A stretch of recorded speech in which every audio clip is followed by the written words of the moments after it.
huu ni muda wa kazi, sio muda tena wa ahadi. Uliahidi, watu wakaamini ahadi zako, wanakupa nafasi ya kwenda kuwaongoza. Sasa huu ni muda wa kutekeleza yale ambayo wananchi waliamini kwamba wewe unaahidi na utatekeleza. Mimi niliahidi vitu vichache sana katika jimbo la Kigoma mjini kwa sababu nilikuwa najua nikiahidi vitu vingi naweza nikakwama.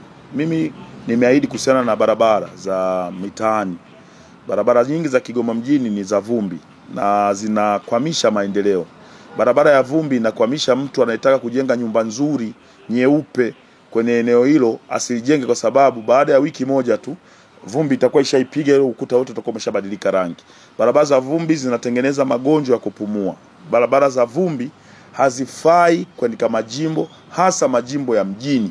Huwezi kuwa una jimbo la mjini alafu mnapitisha barabara kiwango cha tope. Maana yake tunasema vumbi kwa sababu ni kwenye jua, lakini mvua ikinyesha inakuwa ni tope.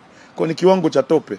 Kwa jimbo la Kigoma mjini, moja kati ya sera au moja kati ya mlengo ambao nataka kupita ni wa kuzuia barabara za tope kwenye jimbo la Kigoma mjini. Tunataka hata kama kuna barabara 9 za vumbi au za tope, pesa hizo zikonvertiwe na tupate hata barabara 2 za lami, ili kuweza kuwafanya wananchi waweze kufanya vitu vya maendeleo, waweze kujenga nyumba nzuri. Uweze kujenga nyumba nzuri sehemu magari yanapita na timua vumbi.